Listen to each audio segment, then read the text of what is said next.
Greetings, part 2 today on Psalm 119, verses 25 through 32. We closed yesterday about how low we feel in life sometimes. Sometimes we may even feel like the psalmist when he declared such feelings in the 142nd Psalm, verses 1 through 7.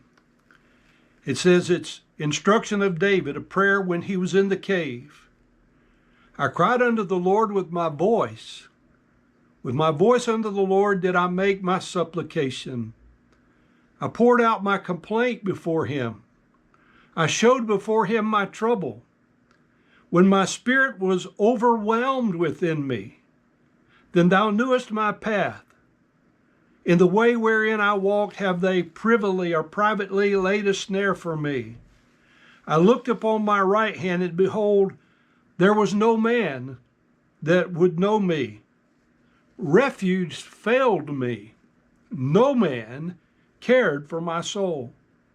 I cried unto thee, O Lord. I said, Thou art my refuge and my portion in the land of the living. Attend unto my cry, for I am brought very low. Deliver me from my persecutors, for they are stronger than I.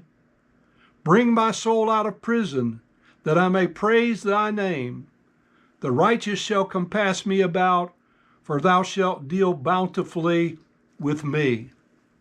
In 1 Samuel 30 and verse 6, it says, And David was greatly distressed, for the people spake of stoning him, because the soul of all the people was grieved, every man for his sons and his daughters.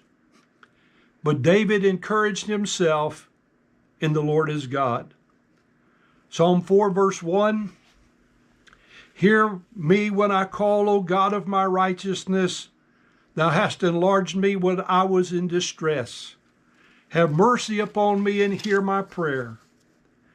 Psalm 18 verse 6, In my distress I called upon the Lord and cried unto my God. He heard my voice out of his temple, and my cry came unto him even into his ears.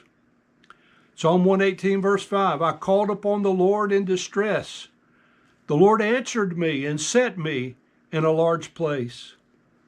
Psalm 120 verse 1, In my distress I cried unto the Lord, and he heard me. Isaiah 25:4 says, For thou hast been a strength to the poor, a strength to the needy in his distress, a refuge from the storm, a shadow from the heat, when the blast of the terrible ones is as a storm against the wall. Psalm 61, Hear my cry, O God, attend unto my prayer. From the end of the earth will I cry unto thee. When my heart is overwhelmed, lead me to the rock that is higher than I.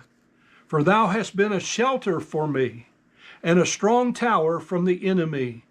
I will abide in thy tabernacle forever. I will trust in the covering of thy wings.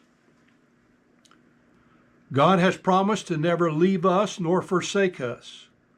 Yet there are times when we feel that God seems to be very far away from us. As the psalmist, we feel like God's on the other end of the earth from where we are. When we feel this way, we should remember that God is not moved, that he is no less powerful to help, and we should return to him for refuge and for strengthening. So Psalm 119 verse 26 says, I have declared my ways, and thou heardest me. Teach me thy statute. David speaks of his ways in this verse, and he will speak of ways again in verse 27, 29, 30, and 32. You see, there's two ways. There's a way of fear, and there's a way of faith for our lives. Currently, there's a popular saying, and you'll see t-shirts that say faith over fear. That's how God wants us to live, in faith in him over the fear of our lives.